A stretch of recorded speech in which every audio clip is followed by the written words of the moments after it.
This is actually a reality podcast. You're being interviewed for my show, Riding with Willy. For real? For real. No, you didn't. It's a microphone. Why you didn't tell us first so we could have like better Because if I tell you first, then you don't tell me all the good stuff. Oh. And so I don't publish anything without your permission. Do I have your permission to share you on the podcast? Okay. I do? Okay. So that being said, can you take me to Luke This Ryan's one, house? Wow. It's time for another podcast episode of Riding with Willy, the Nashville Be Careful What You Share in a Rideshare reality podcast. The conversations are always candid, some hysterical, some poignant, and always amazing. And while the participants don't know initially they are being recorded, each has given permission to use their interviews in this podcast. So buckle up, and let's join Willy on this rolling rideshare ride around Nashville reality podcast. My boyfriend just got arrested for some dumb reason. Oh. I know, it's so stupid. It's so annoying. So you've got to go get a bond? Yeah, I guess. I don't know. I've never done this before. They'll walk you through it. Yeah. Sorry to hear that. And I'm drunk too, you know? It's like... Oh, that makes it... I'm like, okay, now I gotta be sober Rover over here. Yeah. Well, you're not driving. You're taking a lift and moving, so it's not like you just got out of a car or something. So, yeah. I mean, obviously, so you're fine in that regard. So crazy. This is so crazy. Because I know he was just... I was in the bathroom. This is what happened. Not that you really care, but I'm just telling you. No, please do. I was in the bathroom. Mm-hmm. I come outside, and he's getting arrested for being in public intoxication. And I have no idea. He was just saying crazy stuff, probably. I don't know. I don't know what to say. I don't know. It's so annoying. But when I picked you up, you were with a friend. That's a different person, obviously, right? It's one gentleman that was waiting on the corner with you? Oh, yeah. That's one of my best friends, too. Oh, okay. I got you. Yeah. So he knows what's kind of up. He said he was with them, too. Was he acting, just saying like crazy Yeah, well, things? he said the same thing. He was like, I don't know. It was like he was just getting crazy and... Wow. He was drunk and being stupid. I guarantee it. Gosh, I'm so annoyed. I'm like mad at him. Ugh. But I've never done this before, so I don't even know what I'm about to face. You know what I mean? I have no idea what's about to happen. And I'm drunk, so that's my problem. I'm like, okay, drink water and pretend like I'm sober, but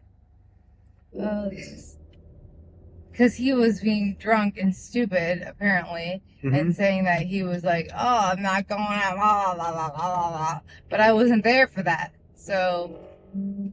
So he pretty much challenged the police officers and said, okay, well... Exactly, that's what my friend I was just with, that's what he said that happened. That he was just being... That he just kept his mouth quiet, he might have been fine. If he would have been a smart person and been like, yes... I feel like I'm having an out-of-body experience, honestly. And I'm drunk, too, because we haven't, honestly, this is what, we haven't had a night out. We're parents, and we haven't had a night out without our child in a long time. And then we were like, oh, let's go out tonight. And then he was running his mouth, and I was in the bathroom. He's like, a very good person. This was so annoying. So he saw that as a challenge. Yes. Yep. Well, I mean, you're going through something now. You got a sitter with the kids, or what? I got a mother. So mom's got the kids. So the kids are all right. Does she know what's happened yet? Yes, I just called her. I called her before you picked me up. Okay. What was her reaction? Same thing as mine. Like, oh, I can't believe it. What the? Yeah. He doesn't even know what he's doing. He's just drunk. And that's because we don't go out that much because we're parents. You know what I mean? This is Craig Johnson and Kirsten McDarris, and we're riding with Willy. Love it.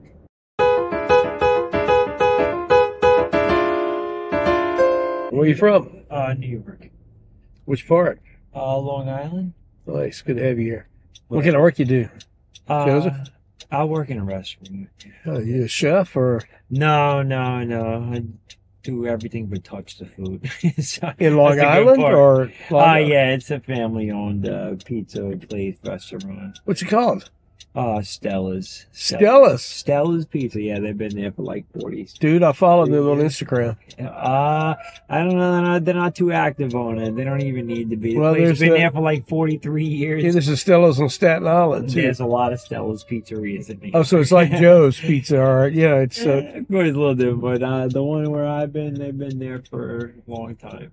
That's Feeding kids.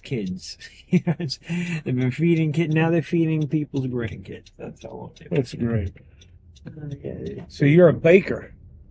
No, I kind of do the whole front counter. I do delivery. I do prep. I do everything but make the pizza.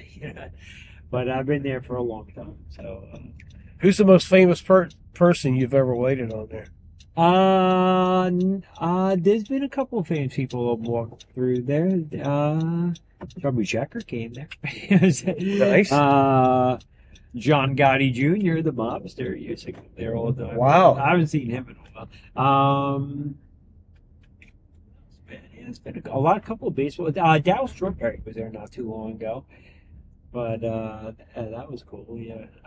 Hey, they come by, you know what? They hear good pizza. They're known for their pizza throughout Long Island. So people visiting Long Island, you got to stop in and get a slice. If you're in the right place at the right time and you hear about it, that's where you got to go. But like I said, it's a tight-knit area, so it's Which area?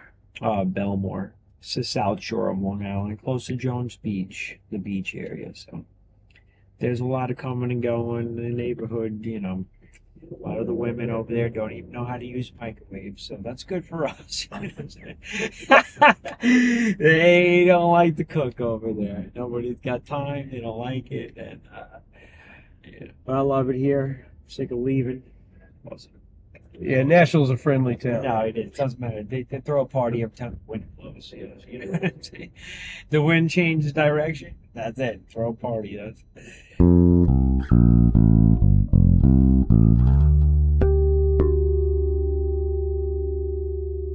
Are you from here? Yeah, I do a walking tour, a pub crawl. Pub crawls. People meet me down here, and I take them around to some of the bars I like, get them drunk, and then release them into the wild to you. That's interesting. What's your company called? Hick Chick Tours. Hick Chick Tours. Yeah, I've been doing it about 10 years. 10? Mm-hmm. Wow, you're established here. I'm telling you, I've been around the block a time or two. I'm gonna guess a Bourbon Street 20-year stop. Yeah. I love, you got to go to Printer's Alley if you're not from here. You need to see it. And Bourbon Street's a really good bar. Absolutely. So I'm taking them to the little hole in the wall, the Ivy places, not the main places. Ugh. How do you promote your pub crawl? A lot of it is on TripAdvisor. People find me that way. Uh-huh. A lot of word of mouth, and then a lot of some people just Google what to do in Nashville, and I pop up. And then I have a lot of repeat business. So people will come for vacation, then they'll come back for a family reunion or bachelorette party or whatever. So I get quite a bit of repeat. So how do people find you if they want to take part in it? Just just go to my website and which is hickchicktours.com. hickchicktours.com. Yeah, so they go to that, fill out the reservation form, boom. I do a 2:00 and a 5:30. It's about anywhere between 15 to 20 people on each one. How long does the tour last? About 2.5, 3 hours. So you just do a drink at each pub? Mm-hmm. Yeah, everybody walks in, you tell them all the history about the place. And you're listening to some good music too, so it's not just going into the bar and going out. You're actually listening to the bands. The pubs must love you. Oh, yeah. And which pubs are on the tour? Bourbon Street's the first one. Okay. Then we go to Bowie's, which is on 3rd, so Right. it's your rock bar. We'll go to Layla's on Broadway, because that's your quintessential dive bar. And then we'll go to Whiskey Bent and or Bootleggers Inn. So you're getting more of the smaller bars, not the big corporate stuff, you know, more reasonable priced places. And the music's good everywhere, so. It's Nashville. Mm-hmm. I'm Richard. I'm Jonna. And we're riding with Willy. Where are you ladies from? Spokane, Washington. Wow. Came a long way, huh? To hear some fiddle and guitar. Oh, having so much fun down on Broadway. That is a hoot. So tell me, what goes on in Spokane? Oh, it's a little mid-sized city. Doesn't have the music scene that this does, but we have, all kinds of restaurants. We have a symphony. We have Nice. Great hiking and biking around. Hiking and biking. That sounds like a baseball team and a hockey team. And I am from Memphis, actually, but I moved to Washington in '77. Okay, you're from Memphis. You got to have an Elvis story. I have to have a what? You have to have an Elvis story if you're from Oh, Memphis. it's when I was in the 4th grade. Okay. Elvis and Priscilla drove down my street and waved at us, and we were just like, But my next door neighbor and best friend, her uncle changed his flat tire because he had a flat tire somewhere.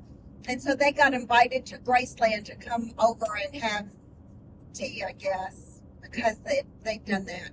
But I never met him myself, other than waving in the 4th grade. So what is that?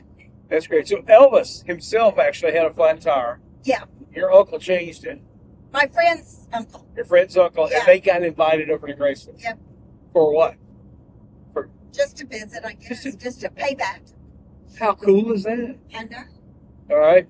What's your famous celebrity story there, Miss Lisa? You got one? No, never run into one. Never, nothing. I was hoping to run into Dolly Parton here. It hasn't happened yet. What's your celebrity wish or story back there? I spent the day and had lunch with Dustin Hoffman when I was 13. I was actually doing a film called Hard Times, and my uncle was the construction coordinator on the show. And anyway, Dustin got sick with the flu and ended up missing 2 weeks of work and lost weight. And so they had to get it back on him before they could start filming again because he looked so different. His character looks so different. Continuity would have been. Yeah, so my uncle took me and my brothers and my cousins over to Dustin's house while he was putting up some workout equipment for him in his garage. And so then he insisted that we stay for lunch. And so he sent his assistant, ended up coincidentally becoming his wife, and got New York steaks for everybody. And he cooked. And he had one of those Jen Air stoves, Oh, yeah. So I come walking in from the garage, and he's over at the stove, and everything's burning, and he's going like this with the smoke. Well, then his phone rings, and he says, "Can you grab that?" And I said, "What do I say?" And he looks at me and goes, "Hello?"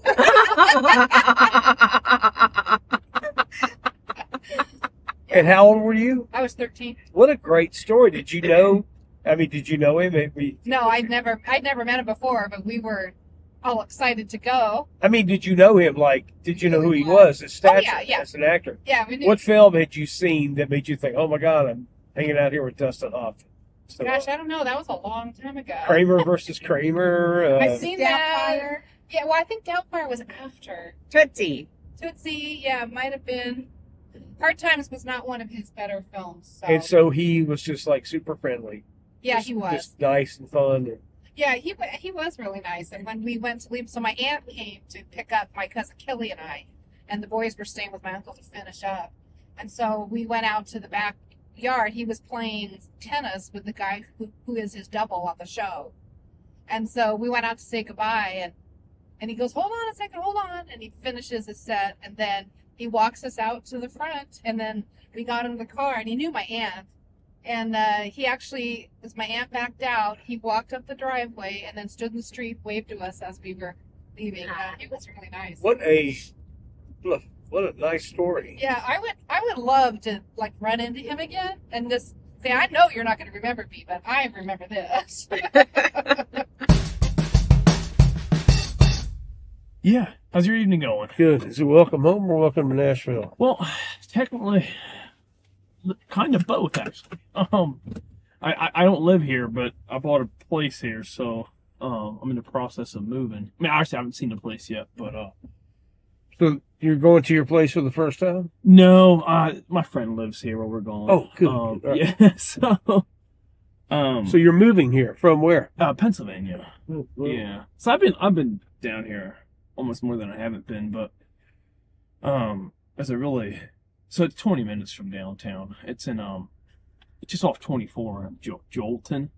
I don't know you know. Oh, yeah. Yeah. So it's got some land. So So a little west of here. yeah. So take some time fixing. Nice. What kind of work you do? I actually raise goldendoodles. You raise what? Goldendoodles. Neat. So that's why I need the land. Man, so you're a breeder. Yeah. Well, that must be interesting. Yeah, it's the best job ever. It really is. If you love dogs, I mean, what more can you ask for, right? We're definitely dog people, and my daughters love one of those. How long you been breeding? So, I just turned 25. I had my first one when I was 15, and then I think 16. I had a. So it's been on a very small scale. I used to just have one dog, and I got two dogs. I had two dogs for a hot minute. Now I have 10 of them. So but that's only been like the past year. So I've raised a bunch. So I mean, I've technically been doing it for like, what is that, like probably 8 years. Okay. But at a very like small scale. You know, a litter or two per year. Micro breeder. Yeah, I guess that's what it. So I want to. I'm still like I know a lot about dogs and a lot about how to raise healthy pups and all that stuff, genetic testing and stuff. I'm getting into more of the. I want to get more into the designer breeds. So I raised the red. I mean, I've raised the red ones for years. The problem is they tend to fade. So I figured out now how to get it to the point where they don't fade anymore. But now I want to get into like the red and with like the multicolored ones. So we're in the process of doing that now. Yeah, I was going to ask you. You sort of answered the question. I was going to ask you what your biggest challenge was. Yeah, honestly they're really easy breed to raise and to deal with. High demand? Yeah, over COVID it was ridiculous. Now the area I come from, I come from. I don't know if you ever heard of Lancaster, Pennsylvania, where the Amish Sure live. have. Yeah. So there's a lot of people that do it there, right? Because they're all about making money. A lot of people just run it through, and for them it's more a numbers game versus a quality game. So there's definitely competition there, but I definitely sell a lot, like, out of the area. And, I definitely sell on a little more of a higher end as far as price goes. But with that being said, it's also, you know what I mean? Like, you have to, like you said, you have to create a brand. I never had a business. I always just sold under my personal name. So I've never done it from a business standpoint. So that's probably the biggest challenge right now is just figuring the best way to do it from a business standpoint.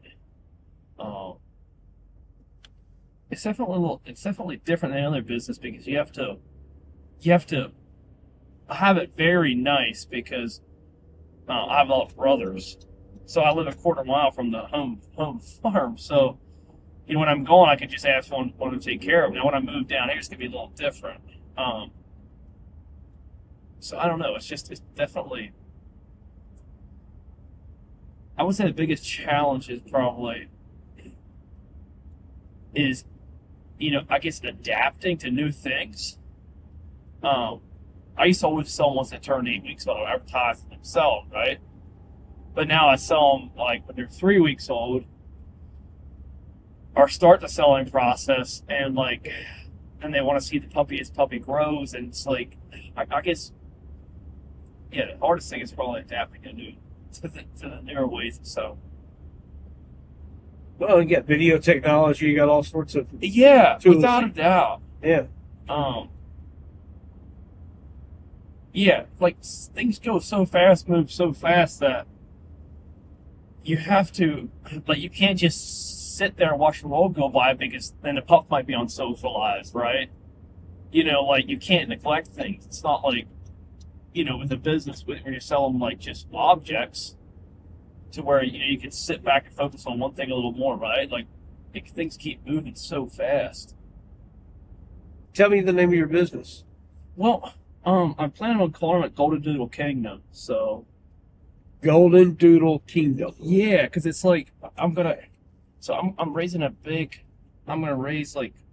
a big facility, and then it's going to be like the kingdom, but the Goldendoodle's going to be there, so that's the plan. Hi, this is Jamise from Cleveland, Ohio. Shout out to the Cleveland Browns and the Cleveland Cavaliers. I'm riding with Willy.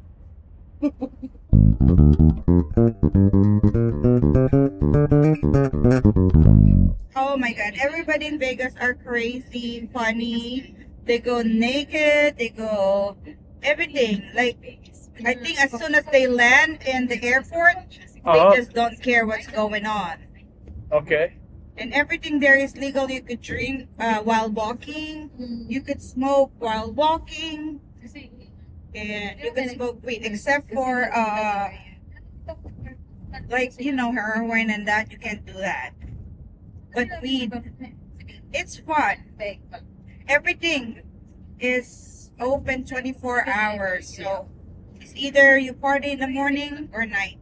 Yeah. And we have new resorts that open. One is Resorts World and the Circa. And who's the nicest celebrity you've ever met? Nicest one is Luke Bryan. You met Luke Bryan? Yes. That's nice. Yeah, before I got here, like 3 days. He just finished his residency there for the first year, but he will go back in a couple of days, a couple of months. That's nice to hear. Yeah, I like Luke Bryan. I've been crushing on him for so long. You're crushing on him? It's okay. What about you, ma'am?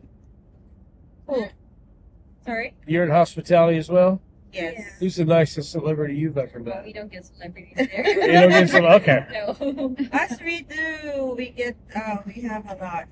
But so far, like when they checked in, you will already have to sign for their privacy.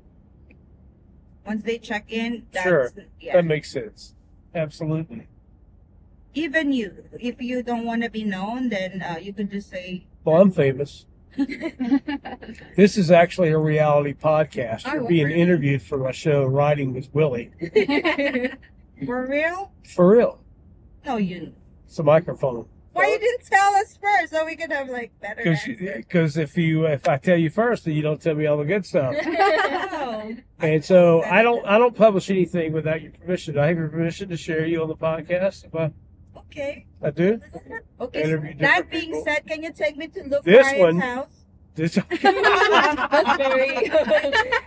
Okay, I'll see if I can arrange that. You got a map to the Stars homes? Well, Oh, I don't know. I have to dig in so I know this address. Yeah, Luke Bryan is so handsome. I want to be with him, and I always told him that, hey, Luke, anytime you could get it. You know? Anytime. My God. And he doesn't never reply to my DMs. I always think like this is crazy. So probably he's trying to avoid that. well, maybe he'll listen to this show. Oh, I hope so. Look, Brian, if you go back to Vegas, you know how to get a hold of me, okay? Just let me know. I will be nice. I won't bite. Hope you enjoyed this episode of Riding with Willy, your Nashville Be Careful What You Share in a Rideshare reality podcast. Be sure to subscribe here to catch each new weekly episode of Season 1. Look for us on social media and find us on the internet at pod615.com. Click on the Riding with Willy link for show notes and more information. Remember, all of the passengers in this show have given their permission to be featured. As always, thanks for listening.